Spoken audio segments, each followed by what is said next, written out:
Salut tout le monde. La dernière fois on était sur la série Arrow. Aujourd'hui on va parler d'une autre série du même univers qui est arrivée quelques années après, mais on va parler plein dans la vidéo. Et je veux bien sûr parler de la série de Flash. Alors de Flash, de quoi ça parle? Bon, déjà on en est à 3 saisons. Parce que vous vous demandez, ça se trouve c'est vite. Enfin, pourquoi Arrow on est à 5 saisons et Flash on est à 3 saisons? Bon, petit spoil hein, mais je pense que vous l'avez tout de suite compris. Barry Allen alias Flash apparaît au début, avant que sa série commence, dans la série Arrow, en tant que Barry Allen dans la saison 2. Et quand on le voit, et là, la dernière fois le moment où on voit justement le fameux accident qui va créer le Flash. Et après, bien sûr, la saison 2 de Arrow se finit, et quand la saison 3 de Arrow commence, la première saison de Flash commence. Déjà, c'est un peu pour recentrer la série. C'est dans le même univers qu'Arrow, les personnages vont se rencontrer, il y aura des crossovers, etc. Bon, on va pas non plus trop parler de ça parce que plus les séries avancent et plus il y a de crossovers. Donc la série Flash, on est déjà à 3 saisons. Comme pour la vidéo sur Arrow, je vais juste vous spoiler les 3 méchants, entre guillemets, les grands méchants de chaque saison. Je vais vous dire ce que je pense de chaque saison, sans aucun gros spoil. D'ailleurs, pour ceux qui suivent la série, bon, je pense pas que vous regarderez cette review de la série si vous en êtes déjà là. Et pour ceux qui, comme moi, regardent la série, et surtout la saison 3, et je pense que ceux qui l'ont pas regardé ont dû avoir des trucs sur internet, je ne vous spoilerai pas l'identité du personnage de Savitar, qui est le grand méchant de la saison 3. Voilà, mais on y reviendra après. Donc voilà, aucun gros spoil. Et donc comme pour la vidéo de Arrow, à la fin, pour ceux qui voudraient savoir, qui n'ont pas forcément trop regardé la série, et qui voudraient avoir une petite mise en bouche de ce qui se passe, pardon, de ce qui se passe, c'est bon, de personnages qu'on peut voir, vous aurez, comme dans l'autre vidéo, un petit moment avec les différents super-héros et super-vilains qu'on va pouvoir rencontrer dans la série. Donc la première saison de Flash. Alors, beaucoup de gens la critiquent parce que la première saison, surtout, est un peu une série pour ados. Voilà. Surtout qu'en plus, le personnage principal, Flash, joué par Grant Austin, enfin l'acteur principal, vient d'une série pour ados. Hein. Je ne critique pas Glee, hein, voilà. Mais il me semble qu'il vient de cette série-là, en fait. C'est un acteur qui vient d'une série pour adolescents. En tout cas, il y avait adolescents. Donc, les gens au départ avaient peur de voir. En plus, il n'est pas forcément stock, hein, Grant Austin. Si on le compare à Stephen Amell, ça n'a rien à voir. Donc, au départ, c'était un petit peu compliqué à mettre la série en place. La première saison a vraiment mis du temps à être appréciée, on va dire, par les différents spectateurs, hein, on va dire ce qui est. Même si la première saison est quand même bien sympa, hein. Je ne vais pas non plus cacher que j'ai regardé et j'ai quand même bien kiffé. La première saison, c'est plus un parcours initiatique. Alors, parce que pour ceux qui ne connaîtraient pas l'histoire de Flash, donc Barry Allen, souvent dans les différentes versions DC Comics, souvent un flic qui travaille pour on va dire les experts hein, de la police de Central City. Donc là, dans cette série, justement, il va y avoir une explosion d'un accélérateur de particules, enfin voilà, un truc qui va exploser dans la ville et qui va donc donner ses pouvoirs à Barry Allen. En même temps, il va y avoir des solutions chimiques autour de lui, etc. Un éclair qui va tomber sur la gueule. Enfin, voilà, il va devenir le Flash comme ça. Il va faire, je crois, à peu près 6 mois de coma. Et quand il va se réveiller, avec en lui ce qu'on va appeler la Speed Force. Pour pouvoir courir à une vitesse folle. Et même dans certains moments, traverser le temps et même les dimensions.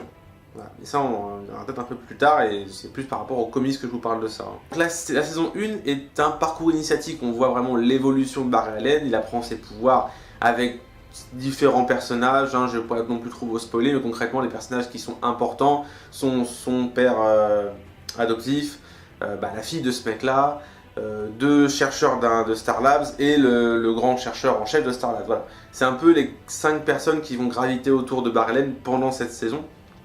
Parce que oui, il y a un truc aussi important à dire, c'est qu'il y a une autre personne qui gravite autour de ça, mais qui n'est pas forcément là. On ne voit pas non plus trop souvent, c'est le père de Barry Allen qui est en prison. Et là, ça va être un autre point de la saison 1, parce que quand Barry Allen est gosse, est jeune, sa mère se fait assassiner sous ses yeux par une espèce de tourbillon jaune, et il ne sait pas trop tout ce qui se passe, et c'est son père qui est accusé. Et donc c'est pour ça que le plot de la première saison va être centré autour du grand méchant, qui n'est autre que le grand méchant de Flash, The Reverse Flash.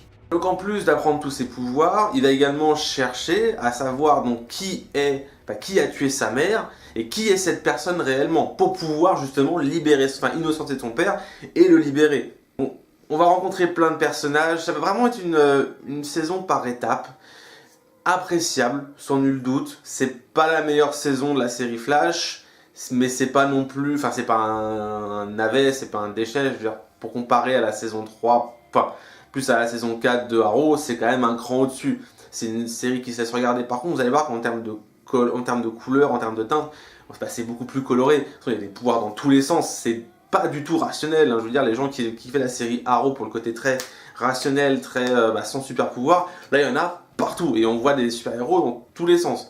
C'est quand même une bonne saison. En tout cas, la saison 1 est sympa. C'est sympa à regarder. Les personnages jouent particulièrement bien. Surtout le personnage qui joue Harrison Wells. C'est un acteur que je kiffe et je pense que si vous regardez la série Flash, vous comprendrez pourquoi. Bon, je suis allé très vite sur la saison 1 parce que ça passe pas non plus forcément très vite, mais on va dire que dans le scénario, c'est très simple. Par contre, la saison 2 est ouf. Dans les 3 saisons, c'est la saison que je kiffe parce que vraiment, il y a un scénario et surtout une tension. Le méchant dans cette saison-là n'est autre que Zoom et putain qui fait flipper ce méchant. Oh la vache! Et puis le scénario qu'ils ont créé autour de ça, parce que bon, je spoil un petit peu, très vite fait, dans la saison 2, on commence à mettre en avant tous les pouvoirs de Barry, en ce qui concerne les montées dans le temps, et les autres univers. On ouvre le multiverse. Et c'est la première fois que ça arrive, que ce soit en série ou en film. Donc c'est vachement intéressant à voir. Et là, en fait, c'est pas Barry qui va chercher à faire quelque chose, ou son équipe, comme dans la saison 1, là c'est une vraie menace en fait. C'est une menace qu'ils doivent arrêter, qu'ils doivent stopper. Un mec qui pourrait tous les tuer en un claquement de doigts. Donc c'est vachement prenant, c'est vachement intéressant. Et puis en plus, vu qu'ils ouvrent le multiverse, mais on voit, pour les fans c'est un truc de fou, on voit plein de nouveaux personnages, etc. C'est vraiment un truc de dingue. Après, c'est pas non plus une saison de ouf, je veux dire, il y a des séries qui sont beaucoup mieux que celle-là. Genre la saison 2 de Arrow, c'est un cran encore au-dessus. Mais quand on compare à la saison 1, la saison 2 de Flash est vraiment intéressante, surtout au niveau du scénar, les rebondissements, les machins, on voit de nouveaux personnages, et c'est vachement bien traité. Et ce qui est bien traité également, c'est l'évolution de la relation entre Barry et Iris, qui, pour ceux qui connaissent les comics, est sa femme, parce que c'est pareil, c'est les origines, donc on n'est pas vraiment encore dans le mode vraiment Flash dans les comics. Après on ne sait pas forcément si elle devient sa femme ou pas, on spoile rien, mais la relation va évoluer, parce qu'il y a des événements dans dans la saison 1 qui vont avoir des répercussions sur la saison 2, et ça c'est vraiment cool à regarder, c'est cool à voir, les acteurs jouent toujours aussi bien. La saison 2 vraiment pour moi est la meilleure saison concernant la série Flash, parce que la saison 3 c'est un peu en fait comme la saison 3 de Arrow. Pour faire simple, la saison 3 en fait commence, là par contre je suis obligé de vous spoiler un petit peu, mais je pense qu'il y a que vraiment les vrais fans de comics et éventuellement ceux qui vont aller chercher un petit peu sur Wikipédia, etc., savoir ce que c'est. Mais la saison 3 commence par le Flashpoint, le fameux Flashpoint Paradox. Et quand ils nous ont annoncé ça, j'ai fait waouh! Ils ont vraiment pris les grands arcs du comics de Flash et commencer par le Flashpoint, c'est ouf. Je me demande comment ils vont faire, surtout quel type de Flashpoint ils vont créer.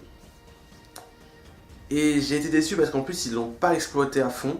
Puis même quand la saison a vraiment commencé à démarrer, que tout est revenu à la normale, les impacts qu'il y avait dessus sur la vraie vie sont pas oufissimes, sont importants mais n'ont pas de vrais impacts, à part un petit peu au début, mais c'est pas ouf. Et franchement, il y a des nouveaux personnages, alors je kiffe, ça par contre c'est un truc que je kiffe dans cette saison, c'est de voir l'acteur qui jouait Drago Malfoy dans Harry Potter, qui joue dans cette saison-là, dans la saison 3, et qui devient un personnage récurrent, et ça c'est vachement cool à voir.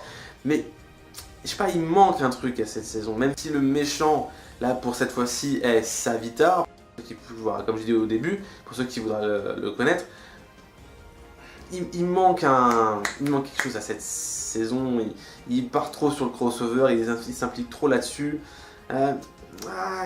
C'est un peu du réchauffé en fait. Il mélange un peu ce qui se passe dans la première saison, dans la deuxième, il y a toujours un espèce de parcours initiatique, l'évolution de relation entre Harris et Barry. Un parcours initiatique, je ne vous spoil pas non plus trop pourquoi. Et puis le côté grand méchant qui pourrait tous les buter, et puis au départ, enfin c'est... Parce que le méchant est ouf, hein, bien sûr, il est encore plus puissant que Zoom, donc tu te dis, voilà, c'est encore une escalade sur la difficulté des grands méchants. Et c'est un peu dommage, que cette saison manque de... Je sais pas, il manque quelque chose à cette saison, et... Après, par contre, il y a quand même une évolution au niveau des sentiments des personnages, etc. C'est quand même bien amené, mais il y a des hauts et des bas. Comme pour la saison 3 de Arrow, même si je trouve que la saison 3 de Flash est quand même plus intéressante à regarder que la saison 3 de Arrow. Là, on en est quasiment à la fin. Les épisodes vont de mieux en mieux parce qu'il y a toujours cette fameuse menace. Il y a une menace, hein, je ne vous souhaite pas ce que c'est, mais il y a une menace très importante à gérer. Et voilà, mais je trouve qu'il y a beaucoup d'épisodes, ce qu'on va pas parler d'épisodes filler, mais un petit peu quand même. Il y a quand même pas mal d'épisodes de remplissage dans cette saison. Et on va dire qu'on attend plus la fin, la révélation et vraiment le dénouement de cette saison. On attend plus ça en fait que vraiment les épisodes qui se passent au milieu. Un petit peu, pour faire le comparaison, un petit peu comme Game of Thrones ou Walking Dead. Game of Thrones c'est une saison de ouf, c'est une série de ouf, mais concrètement les épisodes qui se passent au milieu, enfin, pour ceux qui connaissent, on attend plus quand on arrive à l'épisode 5, on sait que de toute façon maintenant on va attendre l'épisode 9 pour avoir un truc de malade. Walking Dead c'était pareil, il fallait arriver à un tel épisode pour se dire voilà c'est un truc de fou qui va arriver. Et là cette saison de Flash rentre un petit peu dans ce délire là. Mais bon, on va pas critiquer, j'attends vraiment la fin de la saison pour voir déjà avec le gros climax qui vient d'arriver, pour voir un petit peu ce qui va se passer à la fin de la saison 3. Voilà, on a fait une petite review des 3 saisons de la série Flash. Pour faire mon, de toute façon je pense que vous l'avez compris, mais pour vous faire mon petit rapport, ma petite échelle sur les différentes notes que je crois que c'est associé à ces 3 saisons. Pour moi la saison 2 est la meilleure. Et j'ai vraiment beaucoup de mal à classer les autres saisons. Alors qu'avec Arrow c'était très simple, c'était très facile. Là, la saison 1 et la saison 3 se valent. Parce que la saison 1 est plate. Parce que voilà, c'est un parcours initiatique, et puis c'est quand même assez plat hein, au niveau de l'évolution, enfin ça monte un petit peu. Mais voilà, c'est pas non plus transcendant. Et le problème avec la saison 3, c'est que ça fait boum, boum, boum, boum, boum, boum. Donc si on fait la moyenne, on est au même niveau quoi. Donc pour moi, la saison 1, pas non plus complètement, hein, mais vaut un petit peu la saison 3. Voilà. Bon maintenant, comme je vous ai dit, vous allez pouvoir voir un gros panel des différents personnages qu'on peut voir dans les 3 saisons de Flash. Attention, c'est parti!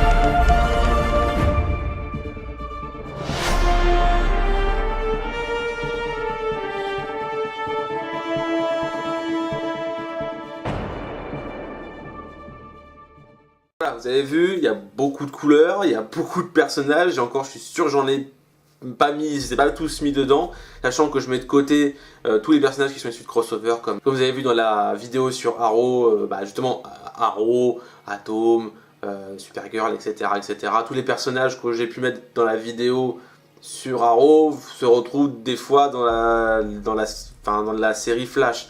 Donc j'ai vraiment mis que ceux qui étaient spécifiques à la série Flash. Donc voilà ce que je pense de la série de Flash. C'est une bonne série à regarder, ça fait partie de l'univers DC Comics, c'est très appréciable. Ouais, à l'heure où je vous parle, je viens d'enchaîner l'épisode de Flash, l'épisode de Arrow qui sont sortis cette semaine. Voilà, je suis toujours resté fidèle à ces 2 séries, même s'il y a des fois un petit peu des écarts au niveau de, on va dire que la fréquence de visionnage des épisodes. Mais je suis toujours, même si des fois j'ai pas trop envie, j'essaie toujours d'être au courant de ces 2 séries là. Bon en tout cas, moi je regarde. Et vous ? Donc voilà, je vous remercie vraiment d'avoir regardé cette vidéo. N'hésitez pas à partager, à liker, à commenter, éventuellement à vous abonner même si vous avez envie. A plus tout le monde.